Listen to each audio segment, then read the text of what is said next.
Well, Brian, it's one of our favorite segments, The Real Deal. Video question of the week, roll it. Hey guys, check this out.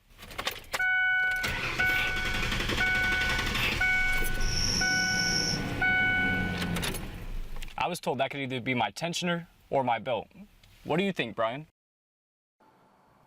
Sam, good question. Now, I didn't hear the voice of that squeal for very long, but there are definitely some basic things you need to check. Yeah, what am I, chopped liver, Sam? I mean, I was worried about the extended crank. I mean, fuel pump return, but he's definitely talking about that belt squeal. Yeah, there's some basic maintenance, I think, in his future. Now, one of the best, easiest checks you can do is a really fancy tool called a water bottle. This is straight water, no soap, no other mixture in it.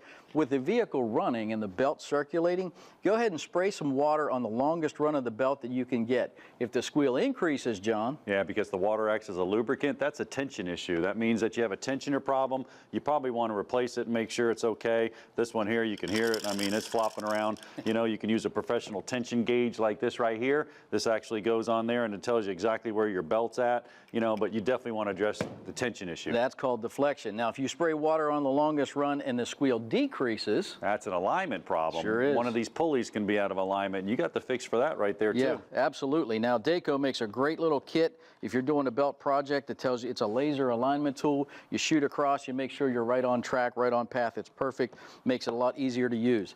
This project is intimidating for some people, but there are so many tools available now to make this easier for you.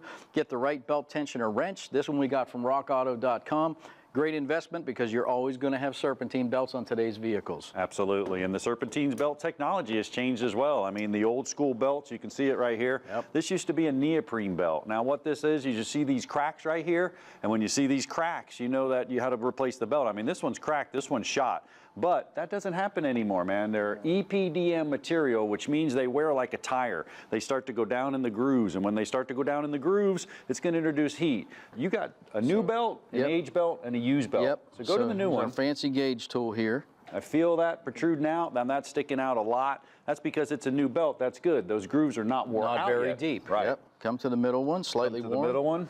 It's starting to dive down in there a little bit, but it's still sticking out some. Yep. And you go to the used belt. Yep. Oh boy. Yeah, you see, I don't feel it at all. So what happened is it went deeper and deeper and deeper in those grooves, and when that happened, it starts introducing heat into the components. That's a problem. This belt's huge, man. We're talking about catastrophic failure here, Brian. Yeah, lots of components can and will fail. Now, the decoupler pulleys nowadays on alternators, that's great technology, but you've got to be aware if that's what you have, it's going to change your service schedule here. Yeah, and this is important because you'll have a cap on there and you have a pulley like this. If you have a system with a decoupler alternator, you have to replace it with a decoupler alternator. You cannot put a regular alternator on there. Yep. Now, if it comes without the decoupler pulley and you want to go ahead, you're going to also have to get a special tool set like this here.